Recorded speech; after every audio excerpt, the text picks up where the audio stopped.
is, but what he's doing right now, the first two, he went too quickly. Yeah. Now he's taking his time. I think this is going to be his build-up dunk right here, Reg. Remember, he just has 3. Oh! Now that was tough. You don't understand it. That wasn't easy. It didn't look pretty, but it wasn't easy. It wasn't easy, but sometimes the normal guy who doesn't know a lot about dunks doesn't know how tough that is, Reggie. See, you hope that the judges do. Hey, Kenny, let me ask you, would you rather do 3 straight dunks in a row or have all this time in between each one of your dunks? I'd rather have time to sit around and think about it. I don't know what David Wesley's doing with a camp on. This is great. And he made a great pass.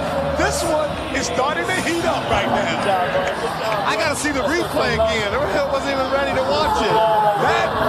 He is getting ready right now. He's heating up right now. What's next? A minimum of 1 dunk in this first round must involve a teammate, but this was rather unique. Well, this is a teammate and a prop at the same time. Do you get extra credit for the camera? That's for the home viewing. I think he's going to have just watching the home view. But he makes the perfect pass. I gave David Wesley a 10 too.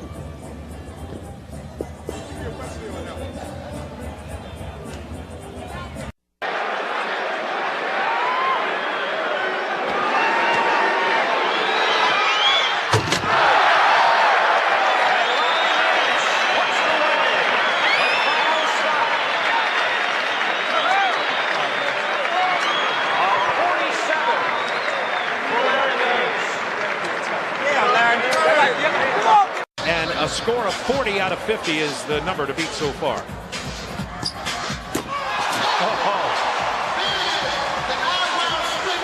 I tell you what, he getting these guys excited. This guy dunks with awesome power. He plays to the crowd. That's an advantage for him and J.R. Riley. They're the guys who play to the crowd better than anybody. They definitely have an advantage. Kenny Walker has locked this up, but now let's see if he puts on an exhibition for his late father and for the crowd in Houston, Texas. Kenny Walker for his 3rd and final dunk on his way to the 1989 Slam Dunk Championship. Oh, yes. Well, that's impressive because he can run him by the basket underneath with a lot of speed, and the timing has to be perfect because he doesn't have those large hands. He cupped it and still was able to reach back and throw it through.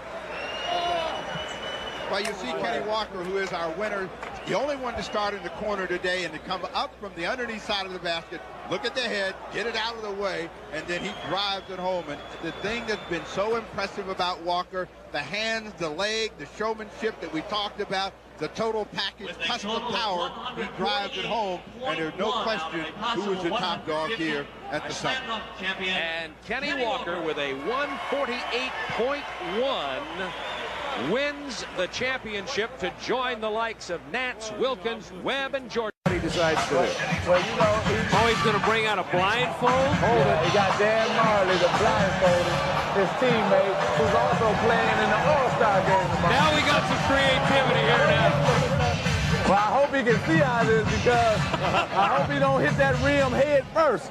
I'm not believing this. Blind. Here comes Ceballos. Yes!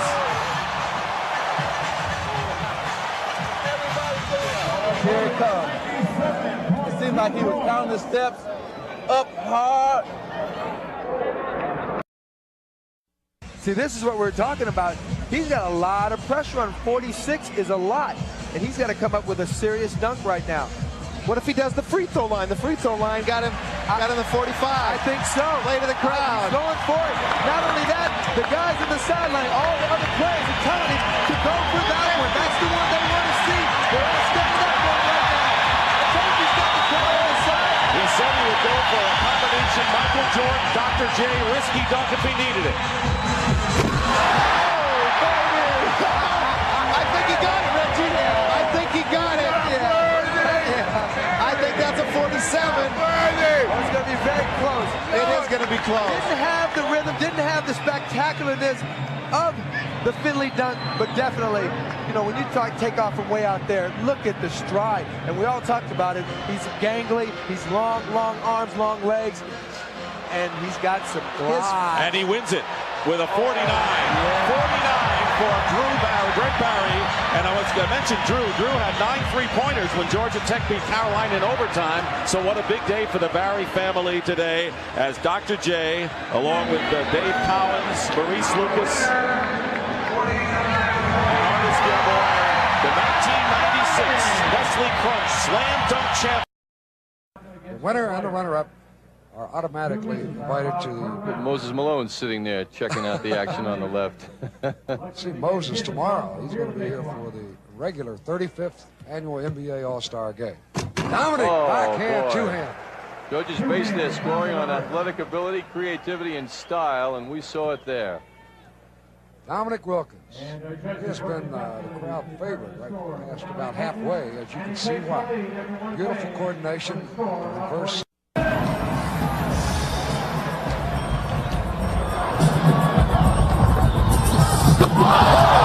Desmond Mason once again making contact with teammate Rashard Lewis. Took a couple of hits. Rashard Lewis hugging him and thanking him for not landing on him. Next one, I also hooked up.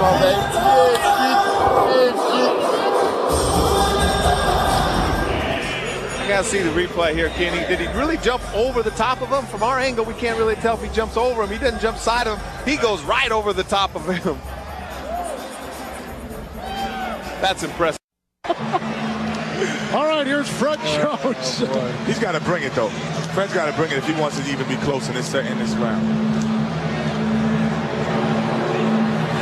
What is he shooting? That looked like my shot. We're shooting stars. Steve, you still a better shooter than Kenneth Smith will ever be.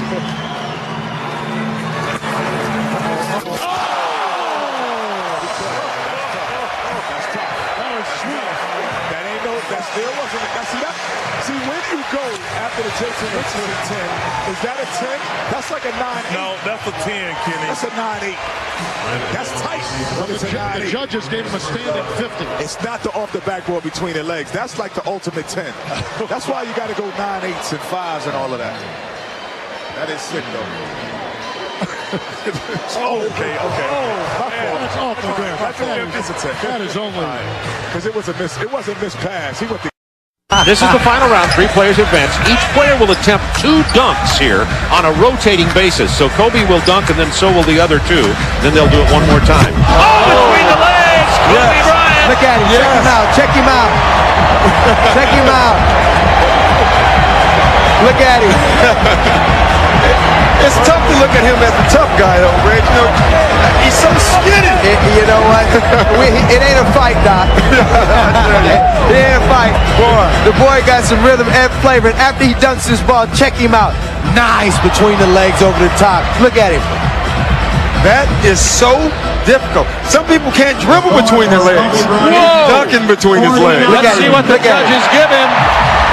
Oh, yes. Yes. Yeah, boy. There's the Hulkster. Here to come up with a big one. Of course, a lot will depend upon what happens with Dominique, but hey, this is still wide open. Remember, Dominique has used his replacement dunk. Now, he likes one here. I don't know if he's going to do it where he takes off and then comes over the other side of the basket behind his head. Ooh. A two-handed windmill jam. And Cliff Leverson, his Atlanta teammate, came up. You saw the look of Magic Johnson and Isaiah Thomas. When you impress these guys, that's good. Look at this. I mean, look at this power. I mean, you know, he makes it look so easy. It looks routine. Yeah, normally you see a windmill with only one hand. This time, Neek plants those 2 feet, gets that great vertical lift, and look at boom, takes it around the windmill, 2 hands, back up, and then power. D. Brown about to put the icing on the cake. His 3rd dunk. No replacement coming, though. Had a replacement earlier. Swaps balls. You see how far away he is. Oh, my. That's the cherry on the sundae. Sean Kemp knows it. Everybody knows it. D. Brown, 22-year-old rookie. In the house. Oh, man. Watch him hide his eyes. The blind dunk. He's got the Johnny Mose. Pull the plug, let's go home. Turn it out. The no-look dunk.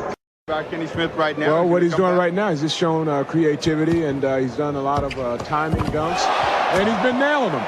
And I think he's probably even surprising Dominique. Look at Dominique, man. He's like, well, what is that? I remember when Spud did that to him. He's like, what are you doing? You're not supposed to do that. I'm the Neek, right? Well, you know, everyone has had their favorites in this contest, and it looks like Kenny Smith has pushed ahead. We'll see what the judges do for him, Doc. All right, let's go back to Bob and Rick and Doug Collins. Okay, thank you, Steve Jones. First of all, Dominique got a 47.9 on his dunk prior to this one, and now on 49.8. And next up, Harold Miner.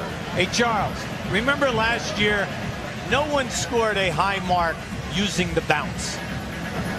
Well, I think the main thing is that dunk really makes the dunk easier when you're bouncing, because you can use your talent really doesn't matter as much. It's a lot more talented to dunk with the ball in your hand than it is off the floor or off the glass. Harold Miner, the rookie from Miami.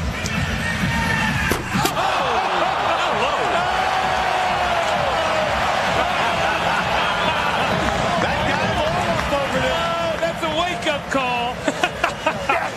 That's the most exciting dunk we've seen in 2 years. That's right. He brought that one from his toes. All right, let's listen to this now. Let's just watch and listen to Harold Miner. Watch how far he brings it down.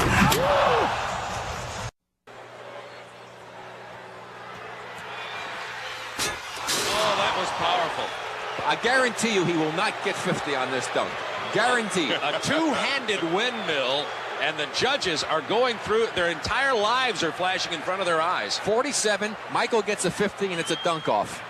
Well, we watched Dominique Wilkins come in, and again, with a power and authority low with two hands. And the judges have awarded Dominique Wilkins a 45. That's incredible. Could we call it a make good? I mean, that's a two-hand windmill with authority from the sideline. Let's watch this one again. Here he comes, takes off, two hands up, down, around, and through with two hands. Now for Michael Jordan. Here's the story. Wilkins finishes with 145. Michael Jordan needs a 48 to tie, a 49 to win. Hey, you don't think the crowd has some influence on the judges on that last dunk? Steve Francis of the Houston Rockets, who opened up with a 45 on his first stuff. I predict a 50 right here. I'm going out on a limb. I predict a 50, Kenny. I like it so far. Francis. Oh! It appeared that the bounce was behind his head, but able to save it and put it home. He almost overruns the basketball. The ball winds up further behind him than he anticipated.